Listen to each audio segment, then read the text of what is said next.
ଆପଣଙ୍କର କ୍ୱେଶ୍ଚନ୍ ଯେଟା ଅଛି ଯୋଉ ମ୍ୟାକ୍ସିମମ୍ ପିଲାଙ୍କର ଗୋଟେ ଧାରଣା କ'ଣ ଅଛି ଯେ ମୁଁ ପାଠ ପଢ଼ିସାରିଲା ବେଳେ ଚାକିରିଟା ଡାକିକି ଦେଇଦେବ। ତା ପାଇଁ ଏଣ୍ଟ୍ରାନ୍ସ ସ୍ୱୀକାର କରିତେ ହେବ। ପିଲାଙ୍କୁ ବି ସ୍ୱୀକାର କରିତେ ହେବ, ଗାର୍ଡ଼ିଆନକୁ ବି ସ୍ୱୀକାର କରିତେ ହେବ ଯେ ଚାକିରି ପାଇଁ କେବଳ ପାଠ ପଢ଼ିଦେଲେ ହେବନି, ତା ପାଇଁ ଏଣ୍ଟ୍ରାନ୍ସଟା ଦେଇତେ ହେବ। ଏଣ୍ଟ୍ରାନ୍ସ ନହେଲେ ଆପଣ କେମିତି ଆପଣ ଜିନିଷଟା ପାଇବେ କେମିତି? ସବୁ ପରୀକ୍ଷାରେ ଏଣ୍ଟ୍ରାନ୍ସ। ତେଣୁ ଏଣ୍ଟ୍ରାନ୍ସ ପାଇଁ ପଢ଼ାପଢ଼ି କରନ୍ତୁ। ବର୍ଷେ ଦୁଇ ବର୍ଷ ଲାଗିଯାଉଛି। ଆପଣ ଯେତେ ଚେଷ୍ଟା କଲେ ବି ଆମେ ବି କାହାକୁ କହୁଛୁ କମ୍ ସମୟରେ ଖାଲି ଭ୍ୟାକେନ୍ସି ବାହାରିଲା ଯେ ଆମେ ସେ ଏତିକି ଡ୍ୟୁରେସନ୍ ଏତିକି ଟାଇମ୍ରେ ଆମେ ପାଇଯିବୁ ସେଟାକୁ ମୁଁ କହିପାରିବିନି, କାହାର ବି ହେଇ ବି ପାରେ। କିନ୍ତୁ ଏଣ୍ଟ୍ରାନ୍ସ ପାଇଁ ଆପଣଙ୍କୁ ଫେସ୍ କରିବାକୁ ପଡ଼ିବ, ବୁଝିପାରିଲେ? ତାପରେ ପଢ଼ୁଛନ୍ତି ସମସ୍ତେ, ନୋଟ୍ସ କ୍ଲିୟର ଗ୍ୟାଦରିଂ କରିବା ଇଏ କରିବା ସେଇଟା ଅଲଗା ଜିନିଷ। ଆପଣ ପଢ଼ତେ ପଢ଼ତେ ୱିଦିନ୍ ସେତିକି ସମୟରେ କେତେଟା କ୍ୱେଶ୍ଚନ୍ କ'ଣ ସେଟା ବି ଫରକ ପଡ଼େ। ଯେମିତି ଆଜି ଆମେ ପଢ଼ଉଥିଲୁ ପିଲାଙ୍କୁ ଯେଉଁମାନେ ଗୋଟେ ଓଡ଼ିଶା ଜିଏସ୍ ପଚାରୁଥିଲୁ ଯେ ଏଟାକୁ ଜୈବିକ ଚାଷ ପାଇଁ ପ୍ରସାରଣ କେଉଁ ଯୋଜନା, ସେଟା ବଳଭଦ୍ର ଯୋଜନା। ବର୍ଷୁଆଁ ଯେଉଁ ଲୁହାଖଣି ସେଇଟା କେଉଁ ଡିଷ୍ଟ୍ରିକ୍ଟରେ, ସୁନ୍ଦରଗଡ଼ ଡିଷ୍ଟ୍ରିକ୍ଟରେ। ହିମାଚଳ ପ୍ରଦେଶ କେଉଁ ନିୟମ ଲାଗୁ କଲା ଯେ ଯେମାନେ ଦଳ ବଦଳ ଥିବେ ଏମ୍ଏଲ୍ଏ ତାଙ୍କୁ 2024 ତାଙ୍କୁ ପେନସନ୍ ଦିଆଯିବନି, ବୁଝିପାରିଲେ? ତାପରେ ତାଙ୍କ ନିୟମ ଗୋଟେ କାଢ଼ିଛନ୍ତି, ବୁଝିପାରିଲେ?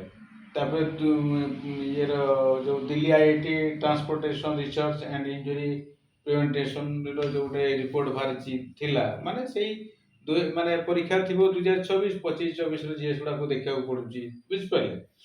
ତାପରେ ଆପଣ ସାଙ୍ଗ ହିସାବରେ ତାକୁ ଡିସ୍କସନ୍ କରିବେ, ଟେଷ୍ଟ ସିରିଜ୍ ବସିବେ ଯେ ସେତିକି ସମୟରେ ଆପଣ କେତେଟା କରୁଛନ୍ତି କ୍ୱେଶ୍ଚନ୍।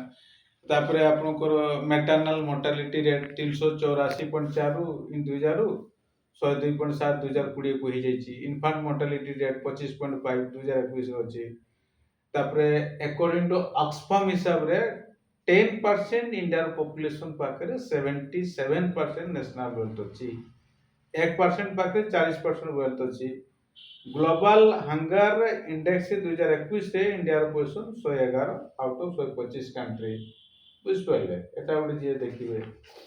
ତାପରେ କାରେଣ୍ଟ ଗୁଡ଼ାକ ବି ଦେଖିପାରିବେ। World population data July 11, national family health survey total fertility rate 3.4 ରୁ 2.8 ଲାଖ, ମାନେ 3.4 କେବେ ହେଇଥିଲା 1992ରେ, 2025କୁ 2 ଆସିଗଲାଣି, ବୁଝିଲେ ନା?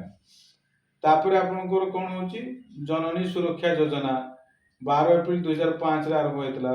19 ବର୍ଷରୁ ଅଧିକ ସେଟା ଗୋଟେ ଏଜ୍ ଫ୍ୟାକ୍ଟର ପଚାରୁଛି ଗରିବ ପ୍ରେଗନେଣ୍ଟ ଓମେନ୍ ପାଇଁ। ଟୋଟାଲି ସେଣ୍ଟ୍ରାଲି ସ୍ପନ୍ସର୍ଡ ସ୍କିମ୍, ମାନେ ସେଣ୍ଟ୍ରାଲି ସ୍ପନ୍ସର୍ଡ ସ୍କିମ୍ ମାନେ ସେଣ୍ଟର ଆଉ ଷ୍ଟେଟ୍ରେ, ବୁଝିପାରିଲେ? ସେଣ୍ଟର ଆଉ ଷ୍ଟେଟ୍ରେ, ବୁଝିପାରିଲେ? ତାପରେ ଆପଣ ଦେଖିବେ ଜିଏସ୍ ଗୁଡ଼ାକ ଆଉ ଟିକେ ଦେଖିବେ। ରାଜସ୍ଥାନରେ ଭାଦଲଠାରେ ଏକ ବୃହତ ସୌରଶକ୍ତି ପ୍ରକଳ୍ପ ପ୍ରତିଷ୍ଠା କରାଯାଇଥିଲା। ନାଲି କଙ୍କଡ଼ା କେଠି ମିଳେ ଓଡ଼ିଶା ଜିଏସ୍ ତାଳସେରୀ, ବୁଝିଲେ ନା? ତାପରେ ଆମର ଯେଉଁ ପୁରୀର 4ଟା ଦ୍ୱାର ଅଛି, ଗୋଟେ ନର୍ଥ ଅଛି, ଗୋଟେ ପୂର୍ବ ଅଛି, ଗୋଟେ ପଶ୍ଚିମ ଅଛି, ଗୋଟେ ଦକ୍ଷିଣ। ଯିଏ ବି ଜିଏସ୍ ପଚାରୁଛି ଓଡ଼ିଶା ଜିଏସ୍ ଭିତରେ ସିଏ ଆସୁଛି। ମାନେ ନର୍ଥକୁ ହେଉଛି ଏଲିଫେଣ୍ଟ ମାନେ ହାତୀ, ଇଷ୍ଟ ହେଲା ସିଂହ ଦ୍ୱାର, ପଶ୍ଚିମ ହେଲା ବାଘ ଦ୍ୱାର, ଦକ୍ଷିଣ ହେଲା ଅଶ୍ୱ ଦ୍ୱାର। ଏଗୁଡ଼ା ଗୋଟେ ଦେଖିବେ। ଗଡ଼ କୁଜଙ୍ଗଠାରେ କଳାପାହାଡ଼ ଯେତେ ଆସିଥିଲା ଯେଟା 1568 ମସିହାରେ। 2015ରେ ୟୁଏନ୍ ଆଡପ୍ଟ ଦି ସଷ୍ଟେନେବଲ ଡେଭଲପମେଣ୍ଟ ଗୋଲ୍ସ। ଟାର୍ଗେଟ କେତେ ରଖିଛି 2030, କେବେ ଲାଗୁ ହେଲା 2015, ବୁଝିଲେ ନା? ଏଗୁଡ଼ାକ ସବୁ ଜିଏସ୍ ଗୁଡ଼ାକ ଆସୁଛି, ବୁଝିଲେ ନା? ସୁନା କିଣିବାରେ ଆରବିଆଇ ତୃତୀୟ ଚାଲିଛି। ତୁର୍କୀ ଆଉ ଚୀନ ପରେ ଆମର